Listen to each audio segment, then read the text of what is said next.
Okay, everybody, welcome to day 2 of editing the hallway scene. We have an edit of the hallway scene put together, and what we're going to do today is we're going to color correct these clips, add a transition like crossfade, and then do a little bit of sound leveling so that our dialogue appears to be more the same volume throughout the entire scene. All right, so let's start with color correcting this scene. Let's talk about the need for color correcting first of all, and the color temperature of light. Who wants to venture a guess what color the sun is? Yellow. White. If you're in outer space, the sun emits a white light. But if you're outside on the surface of the planet, what of the planet Earth, of our planet, which is Earth, our atmosphere changes the color of that light. Who wants to venture a guess as to what color it changes it to? Blue. Blue. It becomes blue. If you are indoors with incandescent lights, what color do those incandescent lights emit? White. A yellow. Oh, incandescent. Sorry. Yeah. Who wants to tell me what color a fluorescent light is? White. It's green. They are green.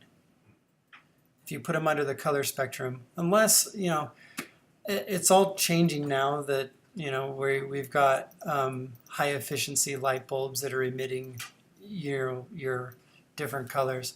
So if you go into the store and you look at a fluorescent bulb, it's an energy saving light bulb, it will tell you the color temperature of that bulb. And if it's a 5600 bulb, that bulb is going to be blue to emulate the light that's coming in through your windows, which is sunlight, outdoor light, which is blue. Okay? So when you replace all your light bulbs in your kitchen with those 5600 bulbs, when you turn them on at nighttime, your kitchen is blue instead of what you're used to, which is that amber light of an incandescent bulb. If you look at this scene, we have some various colors happening here. Take a look at the halo around these fluorescent lights. Those are cyan. This one is yellow, which means our electricians have installed 2 different light bulb colors in the same hallway. Probably not apparent to you as you walk down the hall, but as soon as you shoot it with a camera, take a look at that. That's a little bit more yellow. Check out the reflection coming off the side of this. What color is that? Cyan, right? Yeah. That's because the light source from behind the camera reflecting off this surface is the window. Okay, so we have mixed lighting going on here. It's an editor's nightmare. Yep. See this cyan color on the wall? That's coming from the window. This yellowish color over here is coming from the light, which is right here. Okay, so that's coming off right here. You need to fire a lighting guy. Yeah, so what's going on here? We got different color temperatures. I actually set the color of the camera at 4500 to split the difference because I knew in that hallway there was going to be some fluorescent lights, there were going to be some outdoor light, and there was possibly going to be some fluorescents that were corrected to be more like an incandescent. I didn't realize that was going to happen until here we are. So let's do some color correcting.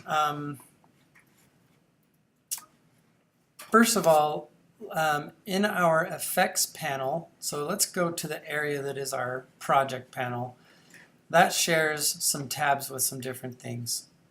Our effects panel is going to live in a tab that shares space with the project panel. If I type in Lumetri, Lume, Where is that? Lumetri presets to the top. Lumetri. These are all presets, but I want the effect. It's all the way down at the bottom. Lumetri color.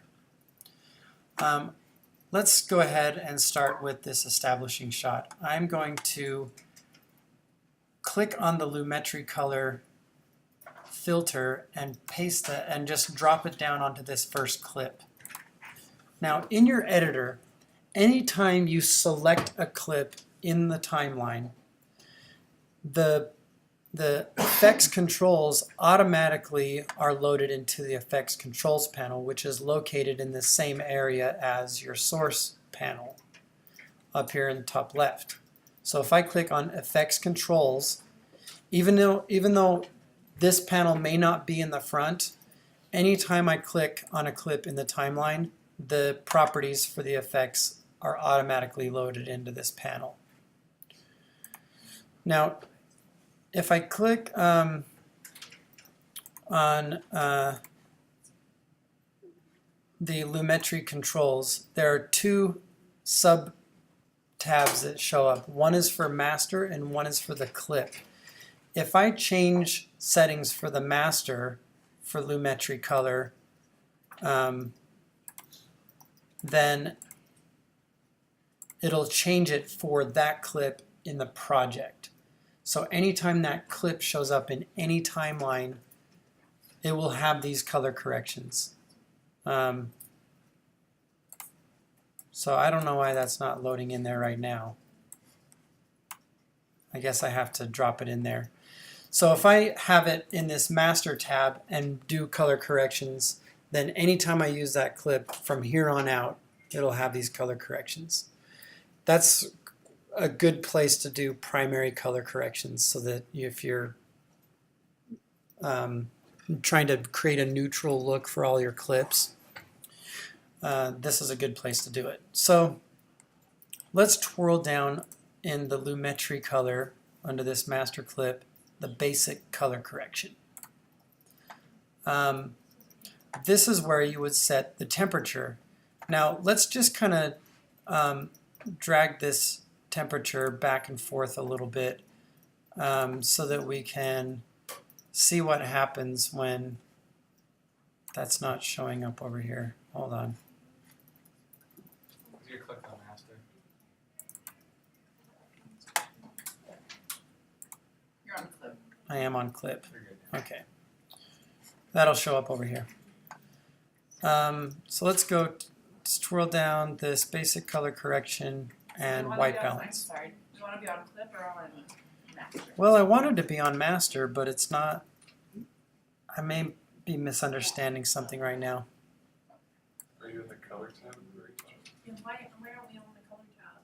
Is there a reason for that? Yes, that's what I did wrong. Sorry. I needed to go to the color tab. Undo everything. Let's start this lecture over. I'm going to delete Lumetri color from the clip. And then I'm also going to delete it from this master. Let's go to color. And there's Lumetri. Selected clip here. And look what happens. I get my scopes. That's where I did it wrong. Sorry, everybody. All right, so let's go to the master because I want to edit the master. Let's go to basic correction and change the temperature of it.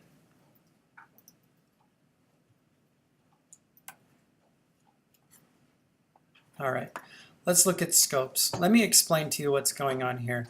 There are a few different ways to look at this.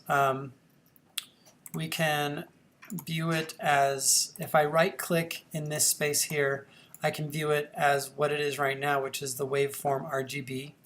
But I like the RGB parade, like the guy that was demonstrating before. I'm going to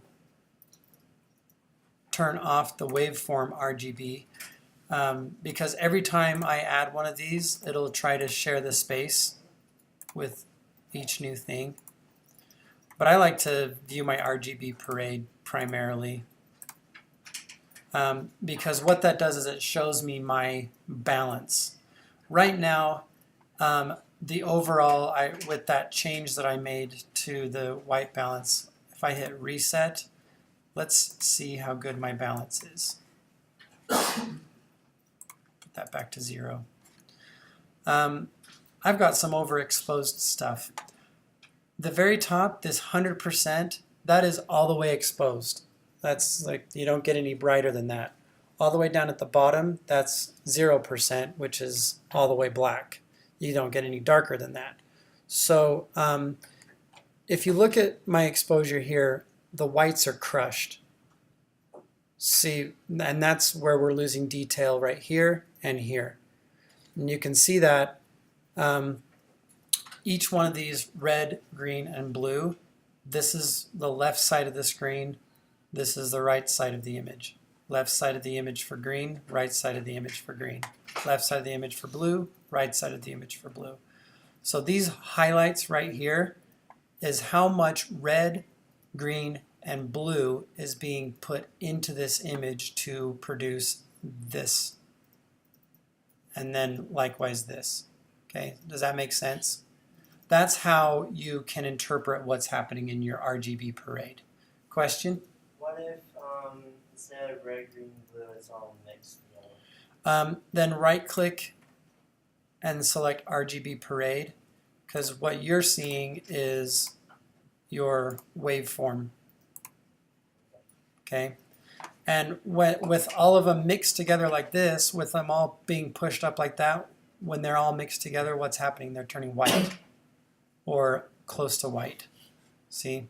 And that's what you're seeing right there is white. So I like to see the RGB parade because for the midtones, if you look here, this little globule right here and this little globule right here, that's this part. And that's kind of like your mid-range.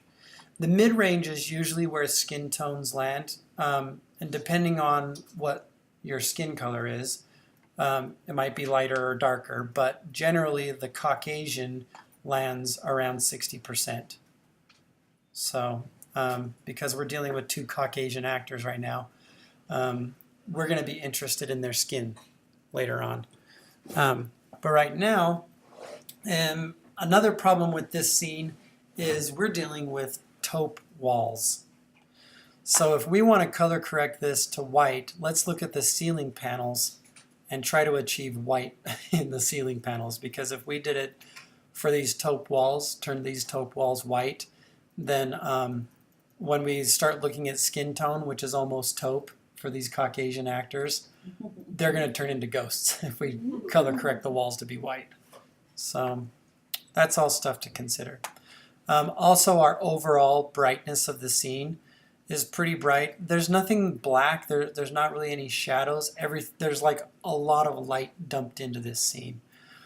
So I may have not done a bad job exposing this, because if you look at our 60%, which is probably this taupe wall here, the wall is going from 50. This is 60, which is this blob right here, and then this over to the side right here, that's this part of the wall. Okay, so my exposure is actually pretty good considering there are some bright white lights in the shot.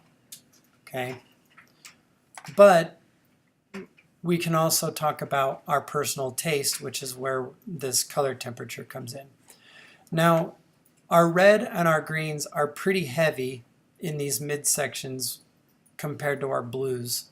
So let's try dragging this way to try and balance the blue and the red to create a more balanced look. And that put our green really, really hot.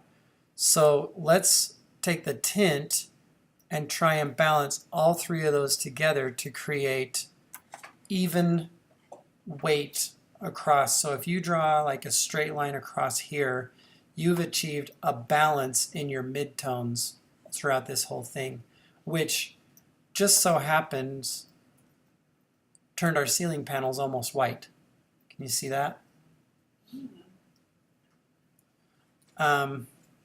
So that's how your white balance achieves a white looking in the whites. So now this scene looks really bright. That's where you start adjusting your exposure. So if I turn this down, that went way too far. If I turn this down slightly, then I can get some additional detail back in a lot of these midtones. If we want to increase the contrast without actually pushing contrast up, we can pull these blacks down so that anything that is black in the scene, which might be these bench legs, those can be black. And then we can get some detail back in the shadows, which would be pants, this kind of dark gray area. If we pull that back up, then we can get some of that detail back. And then let's just, because I know I've blown out these lights on the ceiling, let's maybe not be too concerned with those, because there's not really anything we could have done about them anyway. They're just so bright. Let's just see what happens if we pull our highlights back up. And if we pull our whites down, we actually can get a little bit of detail back in them, but they're kind of creating this really harsh line in that halo, which is kind of ugly. I don't like it. So I'm going to hit undo a couple of times. Maybe bring the whites back to neutral, but let my highlights push some of that detail back up. So what do you think? Does that look like a more neutral looking color correction? Yes. Let's reset it and then undo that. What do you guys think? Which one looks better? And it doesn't change the white balance when we hit reset, it just does the tone. Yeah, it kind of just, it's kind of an overall contrast. Like we've kind of just fixed the overall contrast of it. Maybe I could swing my white balance that way a little bit more. No, that's too blue. That doesn't look right. All right. There's a lot of blue in the scene, so it's okay. Or, you know, there's a lot of taupe, so it's okay that the orange and the green is maybe a little bit hotter than the blue. All right, so again, we've got like saturation, but let's maybe not worry about our saturation quite yet. You guys can mess with this vibrance. If you go down to the creative section, you can mess with vibrance and your saturation. Again, saturation will affect the overall saturation of the entire image, and vibrance messes with the things that tend to not have as much saturation. So if I turn vibrance way up, look what happens up here. Zing! Now we have lightsabers. Maybe this is a good situation for our vibrance to be down a little bit while our saturation is up a little bit. Because then Annie's shirt is saturated, but this bright lightsaber thing up at the top is maybe not as vibrant. See, watch what happens. Yowza. Okay. All right. Additional contrast can be achieved with curves. This image is already high contrast, but just for example, the way you achieve more contrast with your curve is you drag a point near the shadows down, and you drag a point near the highlights up, and that creates your classic S-curve, because that's where the term S-curve comes from, is this master curve is shaped like an S. You can actually add another point and really make this super dramatic, and that creates an even more dramatic S-curve. Usually what you want to do is with your shadows, you put this point here to create an anchor, so that when you start adding more curve to the highlights and the midtones, your anchor keeps these shadows where they are. There's a question in the back. points, how do you delete one of each one? I think you just right click on it.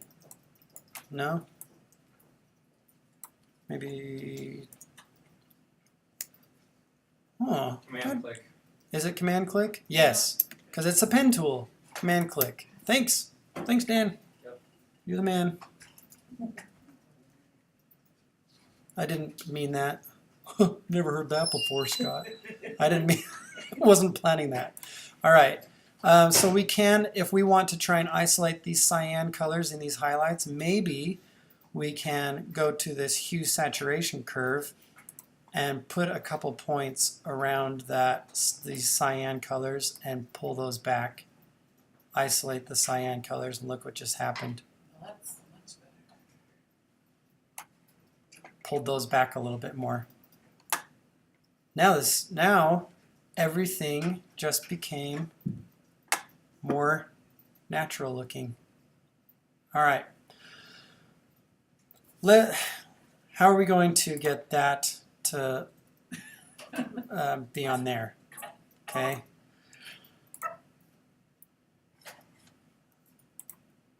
I don't think I want that much contrast. That's a lot of contrast. All right. Let's copy these settings and paste them onto the next clip. The way you do that is you right-click on the clip in the timeline and you select copy. You can hit Command-C also. The reason why I said right-click in this situation is because if I right-click, there's a paste attributes at the top. And that paste attributes you can select clip. I might have to do this in my project panel for clip 4. Copy this. No, I want the Lumetri settings for that one. Mine worked. Did yours do it? Yeah, I don't know why yours is. Okay, let me try it again. Paste attributes. Can you just click on a fix? Can you turn it on? It's not there. You were probably doing yours for. I was in the clip rather than the master, but I think you were on the clip too. Yeah. Master. Wonder if. My Yeah. master looks plain. Copy. And then paste attributes. Boom. Man, I'm looking like an Set it for idiot. all the clips. You're skipping ahead of me. Sorry. All right. Shift click. Shift and paste the attributes. Fix controls. All right. Here's the other way to do it.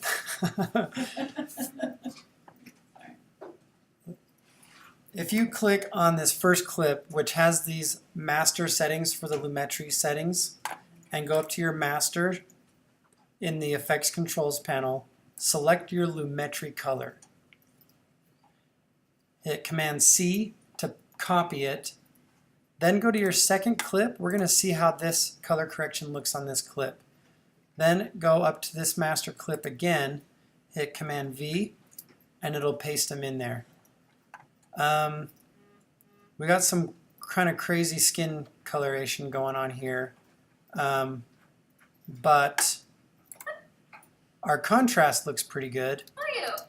Maybe we can, on some of these skin tones, go to the Lumetri settings for the master of this clip and maybe desaturate some of the reds.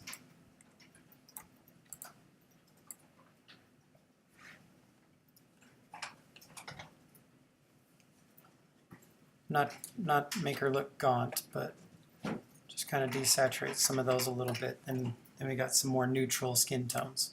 Okay. A couple semesters ago? Oh my gosh. Okay, so are we pretty happy with how that looks? maybe if I just go up to the top and go to basic color correction, add a little bit of exposure back. Let me go to the scopes. See, I'm not 100% on anything, but again, there's not any super bright whites in this shot. See, if I tried to expose this so that everything went up to the top and raised the whites all the way up, it would make it too bright. It's not natural looking. Okay, so I'm going to undo that. But maybe I do want to add just a little bit of exposure, so I'm just going to do this incrementally. That went too fast.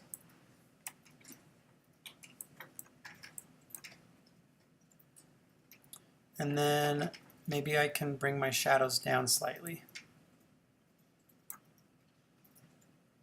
Now here's the way to test if I did a good job. It's to go to the intersection of these two clips and see how they look one next to the other. Key is this wall, the brightness of the wall behind them, brightness of the wall behind them. If there's a major shift in the brightness, then it'll look jarring to the audience. Now, as far as aesthetic goes, do we... Okay, that's looking all right. Why would this happen? Why would just pasting the color correction on from one shot to the next, why wouldn't that just work? Why would I have to make further adjustments? For each angle and each shot, the color data is going to be different. So it's going to have to be adjusted for each clip. Yeah, it'll have to be adjusted because there are different factors that are playing in. Like one side of the shot, behind Annie, there's a blue light. Behind Maddie, there's an orange light. But we want them to look like they belong together. So we might have to compensate a little bit for that difference. Also, the camera setting may have changed slightly as I was prepping for one shot versus the next shot. Like I might have accidentally made the settings darker for the next shot. So I needed to compensate by adding a little bit of exposure to the color correction. So, question? So if you have like, you know how it goes back and forth between the over the shoulder for Maddie and Annie. Mm-hmm. So if you have the color correction on one and you know that like 3 ones down, it flips back to that same screen, you could just apply those colors that way and then it would match. Yeah, that's why it's a good idea to start with this clip, but also because this is basic color correction, I'm doing it to the master. So if we come back to clip 007 later, it's already color corrected. Oh, okay. So See it's already that? been done. So it's already been done. That clip's already been done. Is that what the red line means up at the top of the ruler? Yeah, this red line means the Premiere hasn't processed this and turned it into a video file that it plays back. That's called rendering. I'll talk about that in just a second. It can play it back. It just may not play it back at full quality depending on how many effects you have. If you have a lot of effects on the clip, it might start to skip. So, question? Is there a way to put a color correction over the whole video and then edit each one individually? Yeah, you can do it by nesting or using what's called an adjustment layer. I'll have to see if you can do adjustment layers in Premiere. But you can actually put this sequence into another sequence and do a full color, like an overall color correction for the whole scene. So yes, you can. That's usually where that more stylized stuff comes in. So that's why you want each shot to look like they belong together. Then you can do one big color correction for the entire scene if you want to put a style on the whole scene afterward. So yes, good question. All right, so I'm going to do this again. I'm going to go to my effects controls panel for this second shot. Go to the master clip, copy this lumetri color, and just to see what would happen, I'm going to shift click this next one, this next one, this one, and then this one. because none of these have color correction on them. And I'm going to hit Command V and paste that effect onto all of them at the same time. Now let's see how these look. So this shot's a little brighter. That shot looks okay compared to this shot. Maybe what I should do is just make this one brighter. That might be easy. Go to the Master tab, just make it slightly brighter.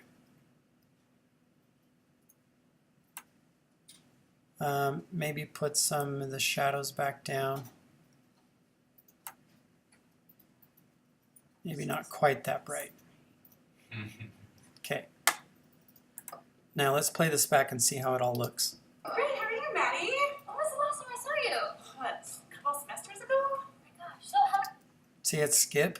Yeah. Okay, that's a rendering problem. So the way to render your timeline is just to hit the return key and it'll start rendering. And what this will do is it'll say progress. It's processing the clips and the effects in the clips. Remember when I said Premiere Pro will create some new folders next to the project folder? Well, it's making video files that it can play back easily and sticking them in those folders. Okay, those are folders that you don't ever need to go into and look at or touch. And watch what's happening. It's turning the red bar green. And for everywhere there's green, that means there is a file that's been rendered for that Premiere can play back easier. Because apparently Lumetri color is too much to handle when playing back MXF files. MXF files, while Premiere can play them natively, they're not the easiest files to play for compression reasons. So if I start adding effects to them, it might make it hard for Premiere to play them back. So if you want to watch your scene, you're going to have to render it. It's not exporting. Exporting is different than rendering. This is just making it so that I can play the scene back easier. All right, I'm going to cancel that for now, just so I can watch this. Oh my gosh, Annie, how are you? Great, how are you, Maddie? When was the last time I saw you? What, a couple semesters ago? Oh my gosh. So how many credits are you doing this year? 5 classes. How are you guys? Rocking the 15. Good job. Doing the whole 6, so 18. Oh my Super easy. goodness, yeah. I actually have to run to another class, so see you when I see you, I guess. Sounds good. Schedules. All right. Have a good day. You. All right, so that's okay. I could tweak this a lot more, but basically you just want to make it so that each shot looks like when you go back and forth, there's not like a obvious difference in color, like a blatantly obvious difference in color. And there are some situations, we have a pretty clear establishing shot here, and then another 2 shot. So it's obvious that the lighting is different on one actor than the other. The only time where you're going to be like, wait a second, this isn't making sense, because if there's a nice light source coming from one direction, then one actor is going to have the light on their face, and the other actor is going to have the shadow from that light on their face. So it would make sense for them to not have the same brightness in their faces when you're cutting back and forth. It's those scenes where you're watching 2 actors talk to each other, where one actor has this perfect halo backlit and this perfect soft front light, and then it cuts to the other actor and they've got this perfect halo and this perfectly soft. It's like, where's the light coming from? The answer is the same place as the music. Okay? They manufacture the light depending on for every single angle when you're starting to see that kind of thing happen. Otherwise, you know, embrace nature and let shadows happen, you know. So, and those are cinematography decisions, and then you just have to color correct for what makes sense based on establishing shots and what the environment is. And if everybody's got perfect lighting, then everybody needs to have the same perfect color correcting too. So, all right. That's a gaffer joke. Where's that light coming from? Well, same place as the music. It's like, it's the middle of the night. Where's the backlight coming from? Is that how they do it? Is the moon coming from this? Are there two moons? Like, I don't understand. Where's the light? Is that how they do it when it's obviously filmed during the day, but then they put filters on it so it looks like it's at night? Is that Yeah, how they color do day for correction night to that? filters. Yeah. You want to know how the basics of day for night? Not really, but- You turn this really, really blue, and then you turn your exposure down, and then you put your highlights up and your whites up, and it's nighttime. That's moonlight coming in the window now. Done. Okay. Yeah, that's moonlight coming in the window. So it's not that simple, but it's day for night color correcting. That's the beginnings of how they make daytime look like nighttime. So, because if you think about it, the light source that's coming from the moon is roughly the same size as the light source that's coming from the sun. So if you just dim it down and make it really blue, the sun looks like the moon. So that's the basic principle of day for night. All right, so that's the color correcting portion. I'm going to call it good for color correcting there.